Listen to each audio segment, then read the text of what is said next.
So as promised, I've had my labs done and I thought I would get on here and do a quick video and kind of share what came from the labs and just kind of break some stuff down and let you know my thoughts. So I actually started this journey 290 days ago. So I started it in January of this year, and I was very strict for the very first 3 months. Very, very strict. The only thing I think I allowed myself during that time was coffee. Everything else was beef, butter, bacon, and eggs. I had nothing else. I had no other plant material of any kind. I wasn't even really using any kind of sweeteners or anything. Very, very minimal, just a little bit that I would have in my coffee. And during that period, too, I even went off of coffee for a little while. Um, I even was very limited, or even went through long periods where I had no dairy at all. So I was pretty dang strict those first 90 days. And then, as I've talked about, I started this so that I could basically come up with a diet specifically for me to control my reactive hypoglycemia reactions and symptoms and such. I hate boxes. I hate labels. Um, I hate all that stuff. Um, I actually hate the term diet. Um, so yeah. So that was the whole reason I started this to begin with. So I do still eat a very carnivore dominated diet. I have a very minimal amount of carbohydrates. If I do have carbohydrates, they're almost exclusively coming from dairy. I do have coffee every day. Not a large amount, but I do have coffee every day. And I do allow myself very small amounts of like 90% dark chocolate. And I seem to do okay with it. I have a little bit of lingering skin issues that I'm sure that actually, if I completely eliminated that, I would be able to resolve a lot of that. But I'm okay with it. I'm okay with where I'm at. So I'm probably not going to ever eliminate that unless it just really becomes a big issue. I also do allow for other beverages other than water, although I do drink a lot of water and water with electrolytes. Most of my beverages that I do have are either sweetened with like allulose, stevia, or monk fruit, but I do occasionally will have some that have sucralose or aspartame in them. I'm not super strict in that regards because again, I don't want to be I mean take my carnivore card away, right? I mean, I'm doing this I'm doing this for me, what makes me feel good, what what's working for me.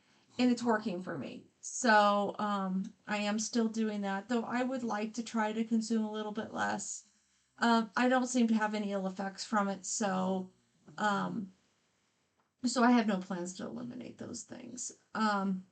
Now something interesting happened though. So, if you've been following me and paying attention, you'll know that I've kind of struggled with the obsessive tracking macros, etc., etc., weighing myself. I did that for a long time, and you know that at some point I gave that up. It became obsessive. It was giving me no value. So I stopped doing it. So the last time I had weighed myself was on August 1st. And on August 1st, I was at around about 154, 155 pounds. I think it was 155 pounds. And then I didn't weigh myself again. I said, it doesn't matter. I didn't do this for weight loss.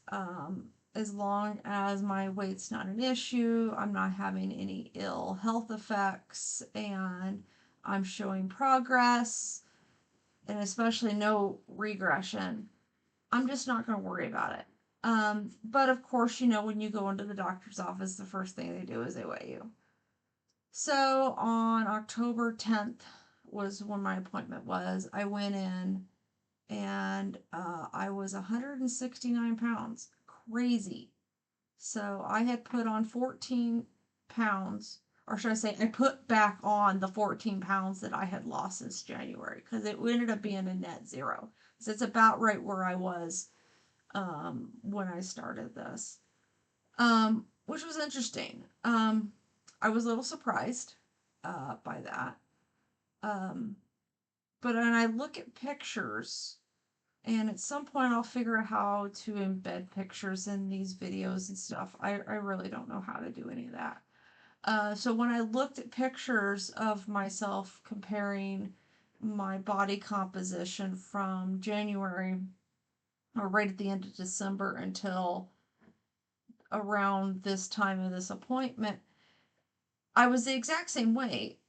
But if I look at the pictures, I definitely have a much better in body composition.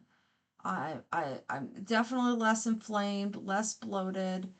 Um, I look like I actually probably lost a little bit of body fat because I noticed that I was smaller in the abdomen and the waist. My face is definitely slimmer, and when I lose weight, usually that's like the first place I lose it is all up here. I can't lose any weight below my waist to save my life. Um, so that's interesting. Again, not concerned about it, but I did kind of look at what I had been doing from about August up until that point. And one of the big things that I was doing and that I've since stopped doing, because I want to see if maybe that was why I had put back on some of that, all that weight, was I had gotten into the habit of eating my little protein butter bites, and I was eating quite a bit of that. And then I was buying those keto bricks, which are wonderful. They're not terrible, but I've figured out that I just don't have sober behavior around that stuff. It's still keto carnivore junk food. Though, I mean, it's not terrible. It's not the worst thing in the world, but I mean, I ate four of them in like 7 days. So, probably not the greatest. I'm sure I was getting a little excess nutrition, and that was probably what added and contributed to me putting on or putting back on that weight. So, again, not trying to lose weight, but I have to still be conscious of it because it is what it is. And I did recognize that I was slipping into bad behaviors. So I've since cut that out and I plan on continuing to keep that gone. I need to just get rid of that. So, anyway, now let's get into the labs. So, I had a full panel done. I had my complete metabolic panel. I had a CBC done. I had all my lipids done. I had my fasting insulin tested. Then I had some minerals and vitamins and stuff tested that it's kind of just part of the stuff that I do annually. Because I've had the bariatric surgery that just things I want to keep an eye on, things like vitamin D, vitamin B12, um, folate, those sorts of things. I have a methylation issue, so I do supplement with its intrinsic factor and it's methylated B12 with methylated folate. So that's something that I'm just going to have to be on for the rest of my life. I also supplement with calcium citrate with some D3. Do I need it? I don't know. I've been taking it for years. It was something that my bariatric team um, told me that I probably should take. And since I have absorption issues, lots of absorption issues, I'm just going to continue to take it. I don't think I've not had any issues with taking it all these years. So I'm not really concerned about that. So the first thing is I'm going to get into is iron.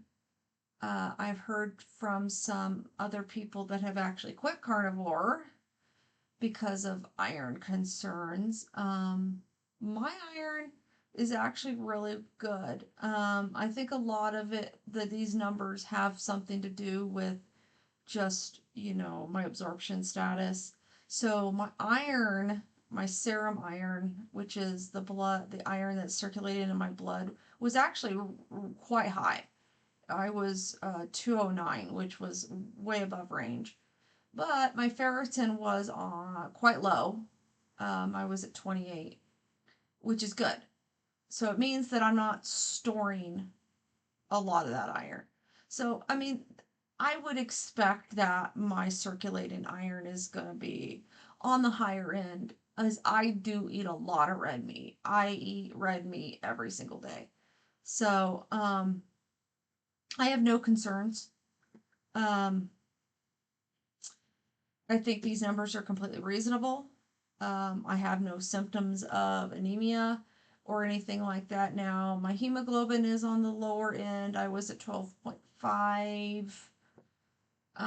I've had it tested even as low as 12 recently. When I went in to go try to donate blood, I was at 12.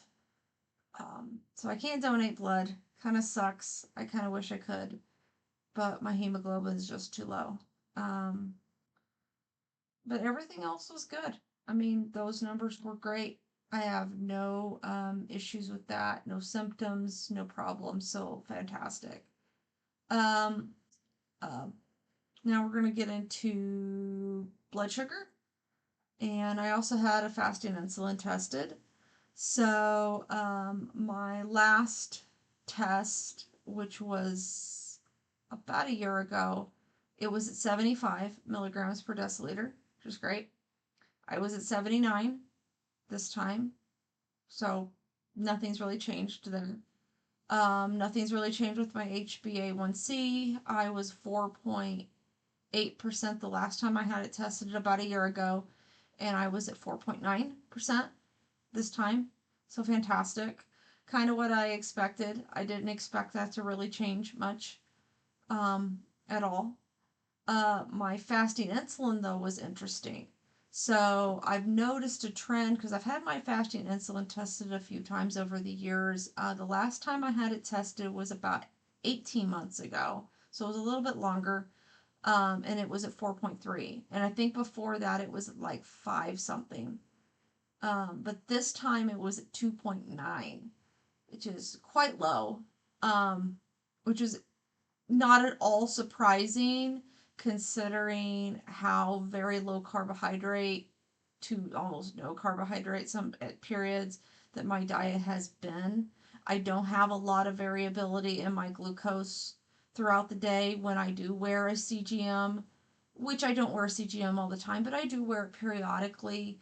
A lot of times when I'm kind of just testing things, just seeing how I'm still reacting to things. I'll throw one on periodically. I'm wearing one right now. Um, so yeah, that was interesting. Not surprising.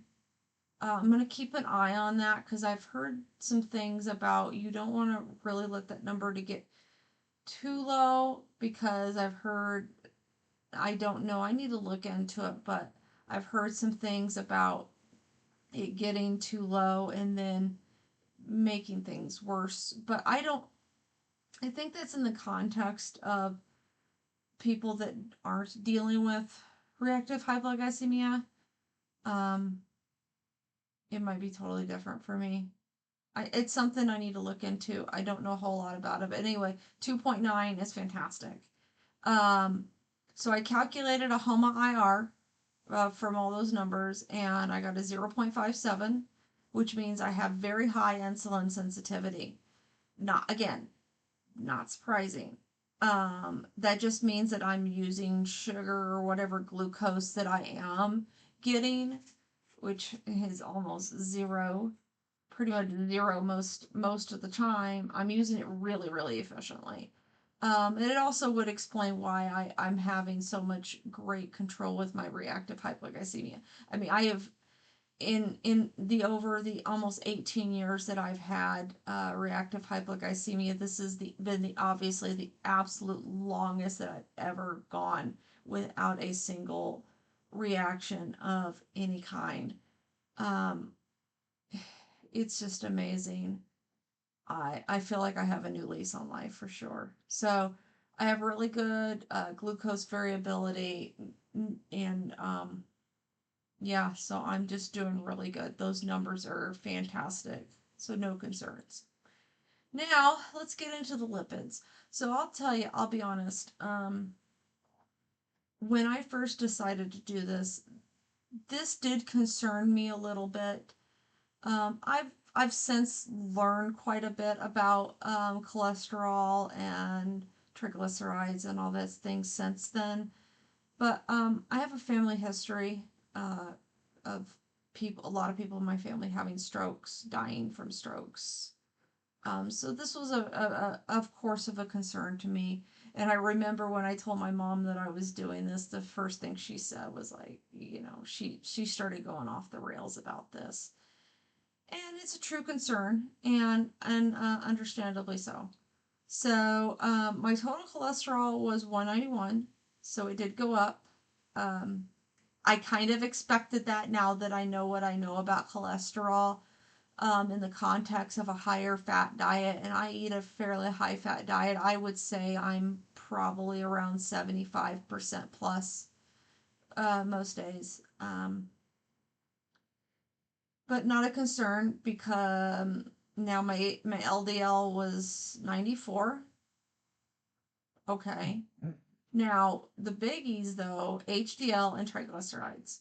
So, my last test, which was about 18 months ago, my HDL was at 68, and my triglycerides were, let's see, I was at 64, 63. Okay, I was at 63. So I had a triglycerides of 63, my HDL was 68.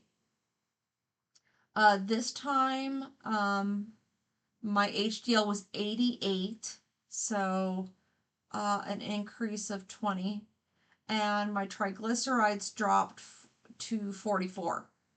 Amazing. So my HDL to triglycerides ratio is zero point 0.5, which is incredible.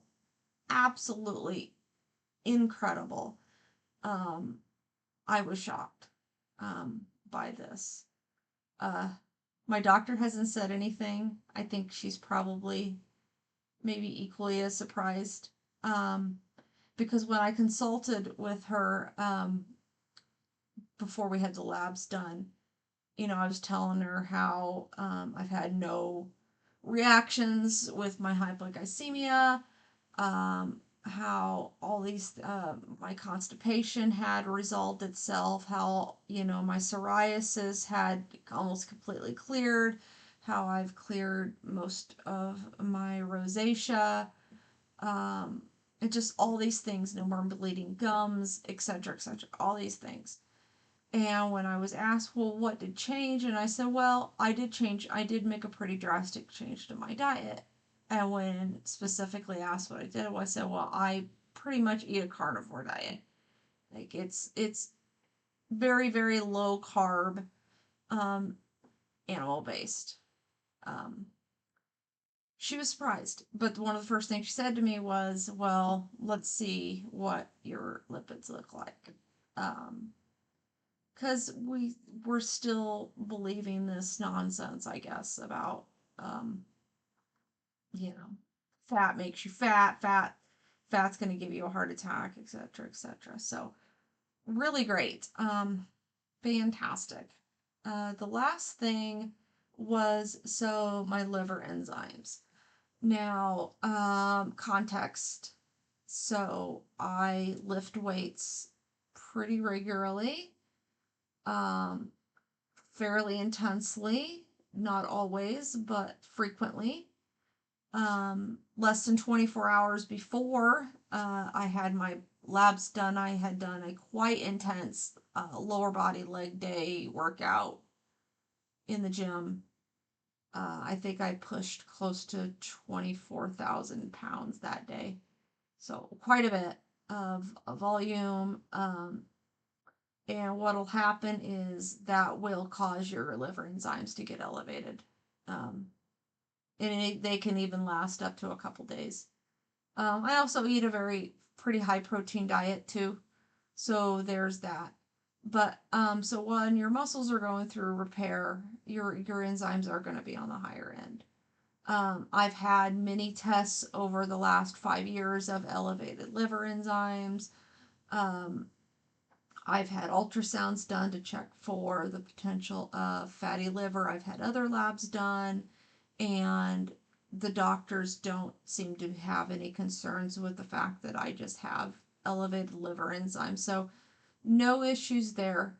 Um, but I do regularly take N-acetylcysteine or NAC. And so, what NAC is, it's a supplement and it helps replenish glutathione. And glutathione is the body's main antioxidant and it supports liver detoxification. So, people that have elevated liver enzymes or they've had liver issues or, they have detox issues will take NAC.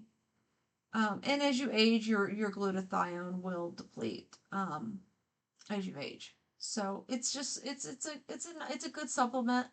There's really no downsides to taking it. So I've been taking it for a while now. I had gone off of it for a little while prior to this test. I had been off of it for about 2 months. I just hadn't got any more.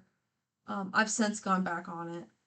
I now take a liposomal version of it, again, because of absorption issues. I think the stuff that I was probably taking before wasn't being as absorbed well. So I am doing that. So in the case of elevated liver enzymes, though, NAC can actually help protect the liver cells from oxidative stress. So glutathione will help neutralize toxins and repair cellular damage. And it just helps, the liver recover from any issues that it may be having. I don't drink much, if any, hardly at all. Like, I'm such a lightweight. And actually, the first 7 months of this year, I had nothing. And since then, I think I've had 4 or 5 drinks since July. So I don't really drink. I do not take acetaminophen at all. Zero, none. I don't take any NSAIDs or anything like that. So, and then obviously I'm not stressing my liver with excess fructose and those sorts of things because I just don't consume that.